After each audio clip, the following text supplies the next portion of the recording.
Ethiopia, the promised land. I was hurt. I was hurt when I got beat up and robbed. Not just hurt physically, but hurt, internally, because, man, I was just getting comfortable. I felt I was so at home and so relaxed that I wasn't looking over my shoulder like I was in LA. I really felt at home up to that point.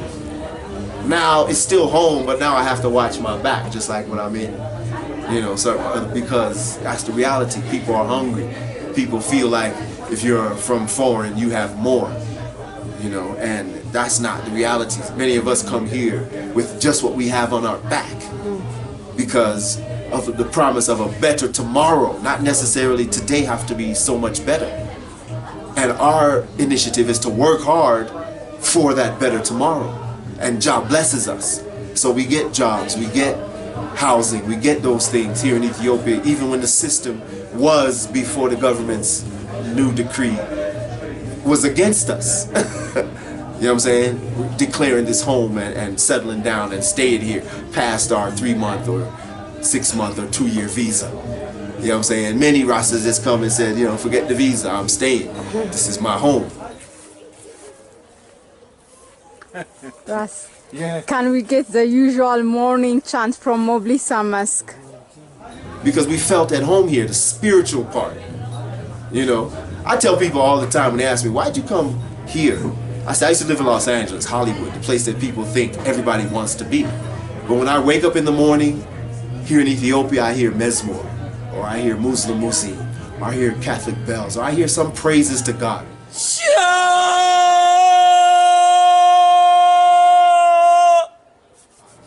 You know what we hear in America when we wake up? Helicopters, weather report, gunshots, sirens. You don't hear praises to God. Rastafari!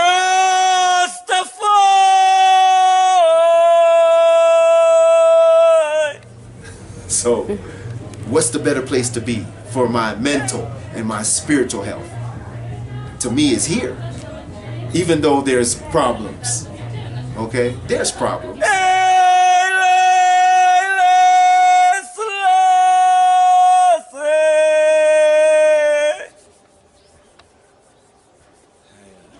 But there's problems everywhere.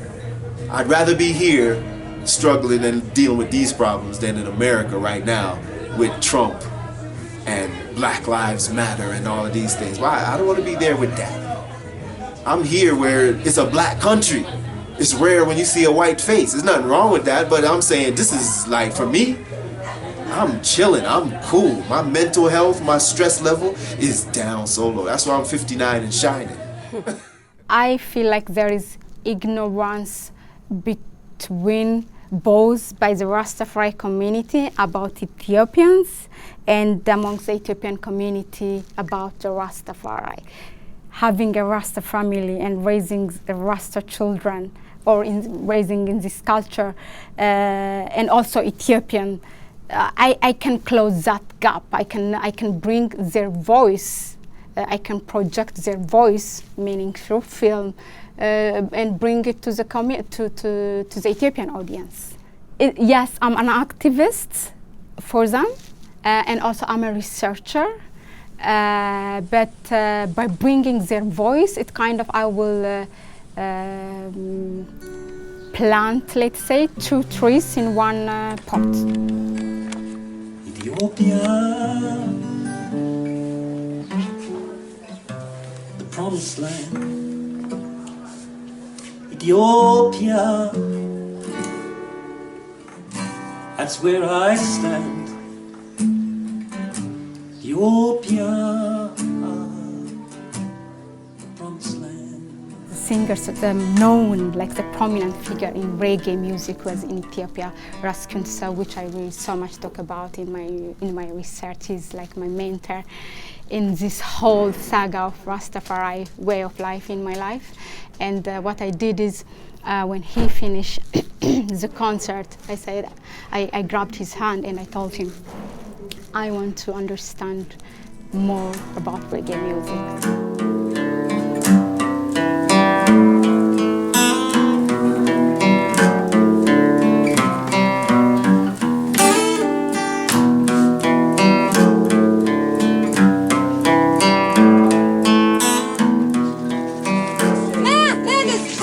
As a child, I was always attracted to the cause of any African issues. And I remember when I was like 5 years old, I was seeing in black and white TV at our home during the Derg regime, during the Marxist regime.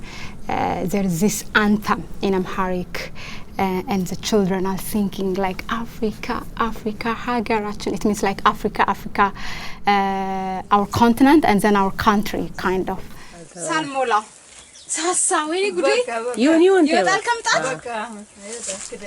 Seeing that, I imagined like instantly myself like making a speech in front of people and doing stuff like, you know, working for African causes. It's something that flashes like this when you are a child and you don't know when it manifests. Rastafari manifested out of the Pan-African movement in terms of a desire to have a spiritual component, 1, a focal point, 2, being the majesty, and 3, a complete holistic way of life within which to attain basically the same goals as the Pan-Africanists, which is the restoration of the continent, the good, everything that's good that we want to happen on the continent.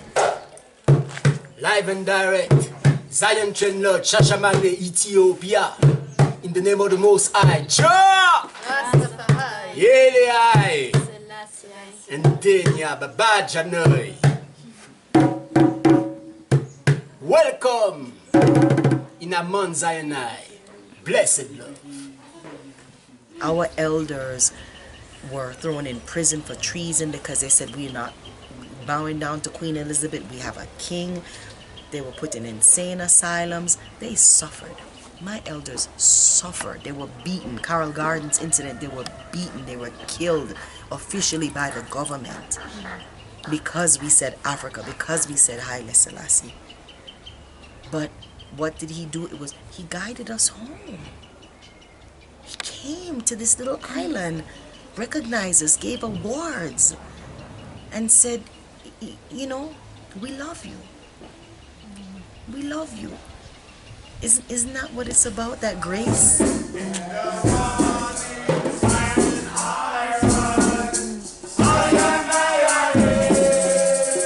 first thing I did when I finished my college was actually to establish a non-governmental, to found rather, a non-governmental organization, a youth organization called African Youth Association, which was really the first of its kind in the country, founded by young people.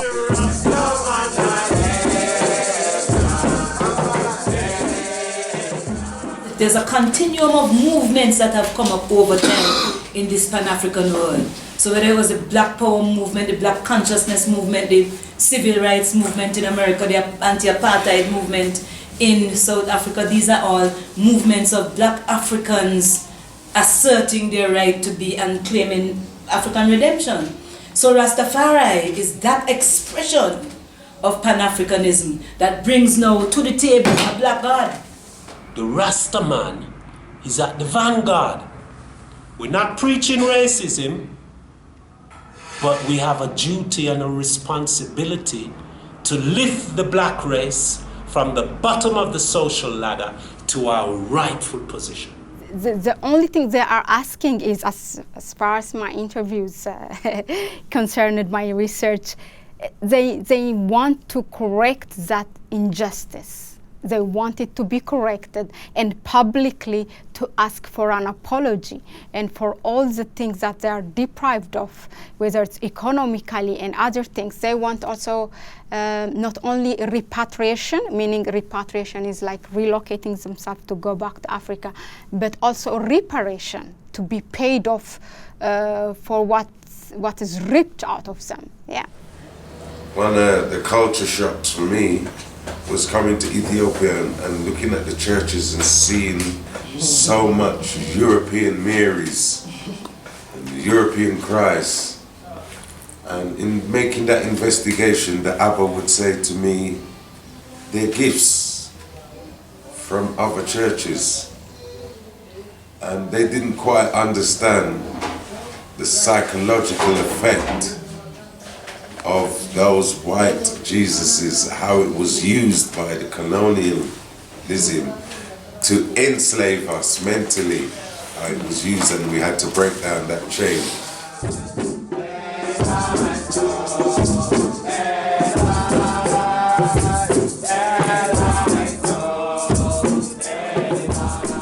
Black supremacy means it's not black is higher than white, but it's accepting more of black is the origin of everything, and to deny, to accept that, and also to correct the injustice done in slavery, and to get apology from those who did it.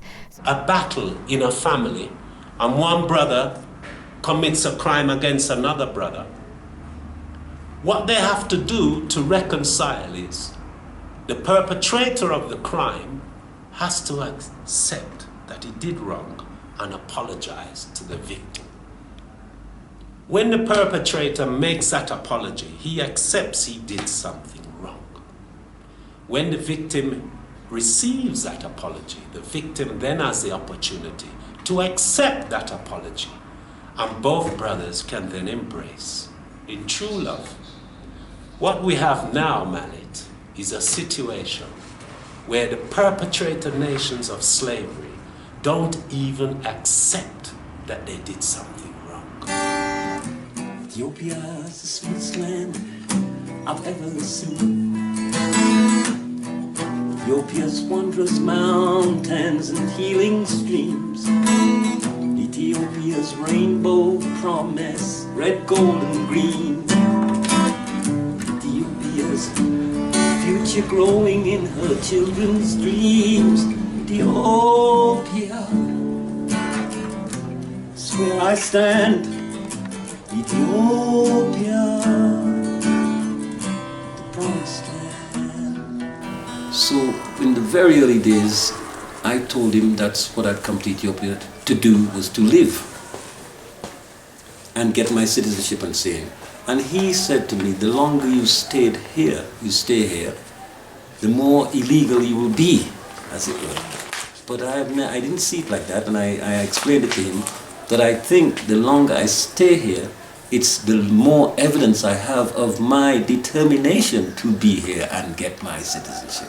By being here, presence is our only our only clout, is our only influence. We can't get our citizenship if we're down in Trinidad or Toronto or wherever. Because those people who stayed outside, mostly in the West, you can't even spend one night without any legal papers there. Right. So exactly. That's like, okay, it's a shock, yeah. So that's why I'm saying, if we wasn't legal, you think 1,000 people or more than 1,000 people could come from foreign countries, settle in the country, buy pieces of land or build houses, send their children to school, open companies, if we wasn't legal. That couldn't work. So we are always legal. They cannot move, they cannot work, they don't have residence permit. It's a lot of contradictions that's going on. The state doesn't come and bother them actually to kick them out, but they're illegal technically because they don't have paper. If it's legal, then we can approach the banks as collective, get loan, and we can set up business and have equal opportunity. So there's a great advantage in having a legal status, and besides that, I'll be able to travel. I could leave Ethiopia, I could go to Kenya, I could go to South Africa, I could go to Zambia, I could go to Ghana. Right now I cannot move because they want me to pay 300,000 bucks for me to travel. Imagine in 21st century in Black Africa, that is thing I supposed to go with blood. Not everything you can say. Yeah. And also he wanted to cry. Like he has tears in his eyes. That is, he's keeping something in, that not everything you say, and he's angry for what. And it was a crazy situation. Yeah. So the state was, the Ethiopian government was charging them $10 per day, and these people have been illegal for years and years and decades. I mean, if you multiply $10. Askabinda, in spite of all your struggles, and if let's say that things don't change in Ethiopia, regardless of the implementation of this new guideline or not, regardless of that, will you still call Ethiopia home? And will you still advise your brothers and sisters from the Caribbean to come home? If tomorrow a brother come here and he tell like I've been there, I have $200,000 and we can go register as an investor, immediately I leave here and I go up and look for land and set up an industry. These people are the real Rastas for me. They are not just talking. They don't care if I hear them or anybody hears them. They're living. They're the one who answered the call of the empire and who come and live there, who disregard all the infrastructure, luxury in the West and said, no, enough. I'm going back home to the motherland.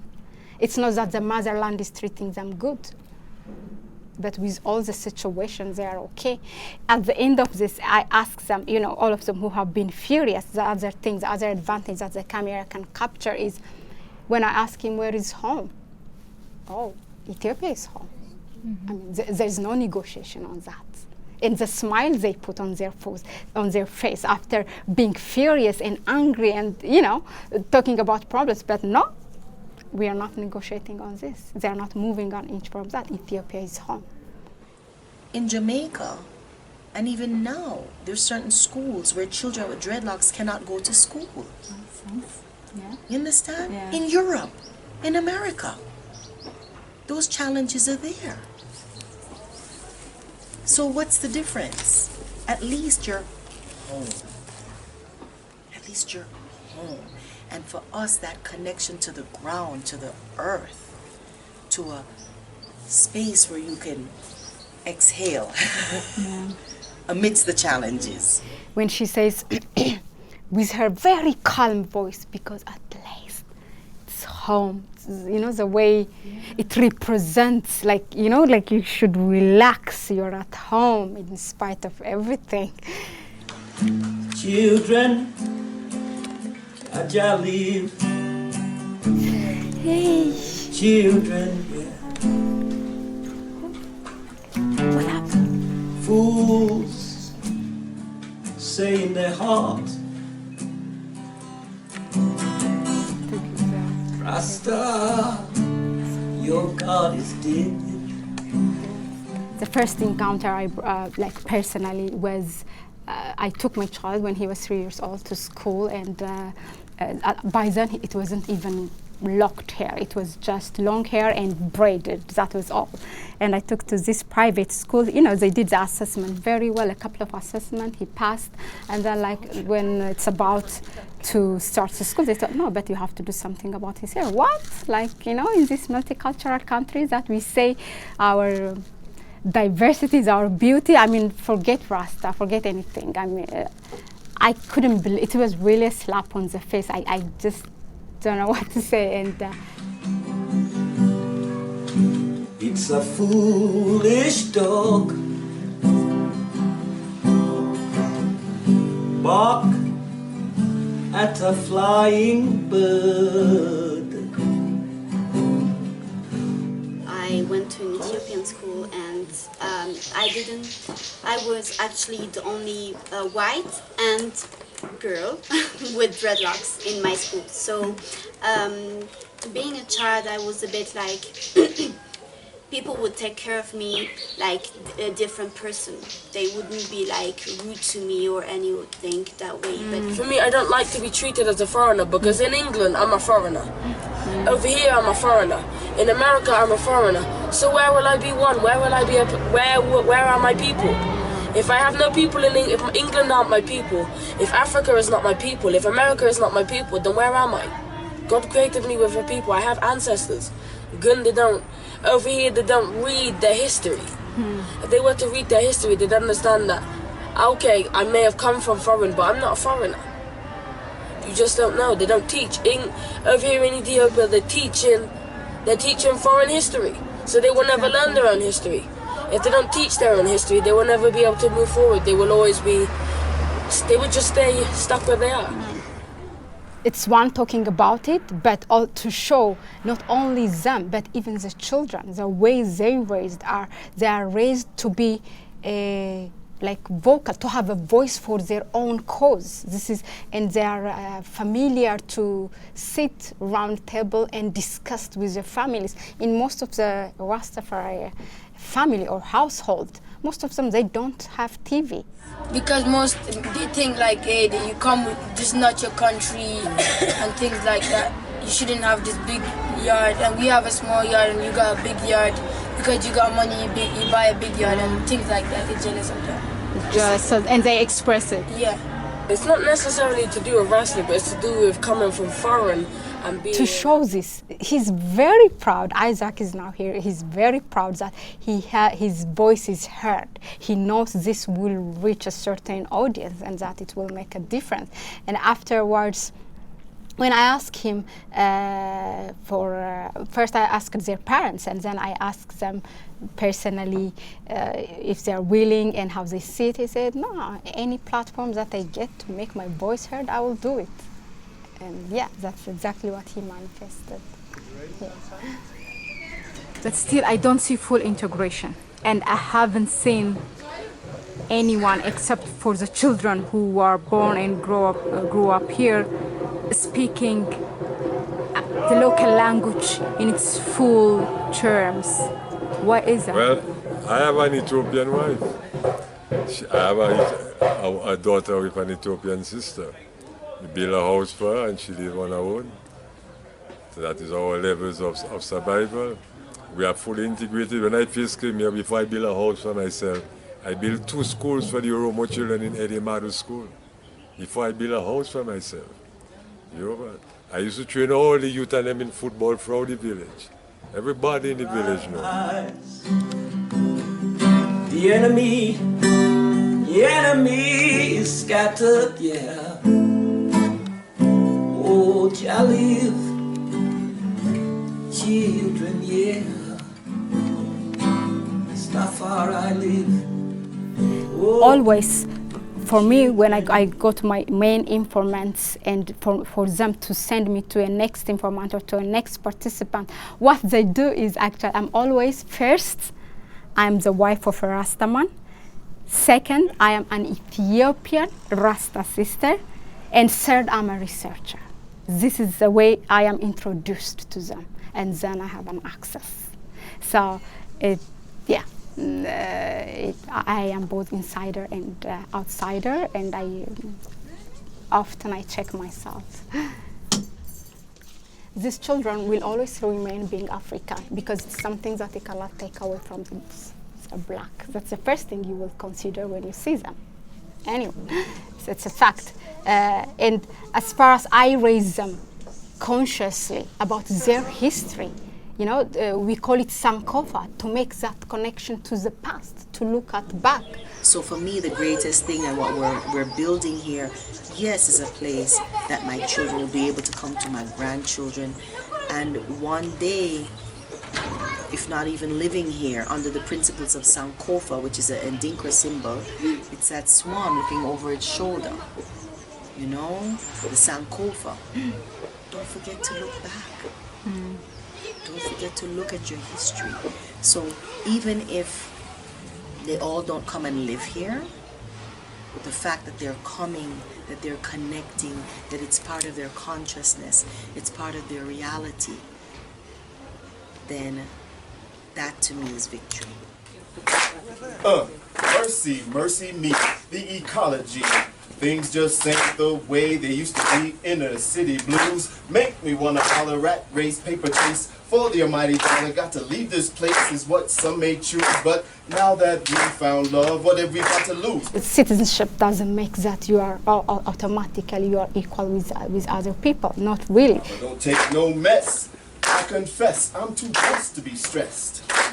I just wanna testify about love and happiness. So I raise them, in African consciousness, but also in equality of human being. I'm thankful and thoughtful. No weapon formed against me will ever prosper. Ain't no sunshine without the living water. You can always make a connection between where you are and your back and be, a good ambassador and close that gap, do something out of it. It's gonna be a lovely day, lovely day, lovely day, lovely day. Solid ground, profound sound, inner visions and songs in the key of life. That's where I belong. Home is where it can be where you make it. It shouldn't be necessarily where you're born and raised. But in my case, I would say home is where my purpose is, and my purpose is in Africa, and home in Ethiopia. That's all. Yeah, I wouldn't be anywhere else. Get up, stand up all night long. When daylight comes, me want to go home. Exodus, movement of your people. I can understand it if you want to see the sequel. Swing down, sweet chariot, stop. Let me ride to the mountaintop. Swing down, sweet chariot, stop. Let me ride to the mountaintop, to the mountaintop, to the mountaintop. Thank you, y'all.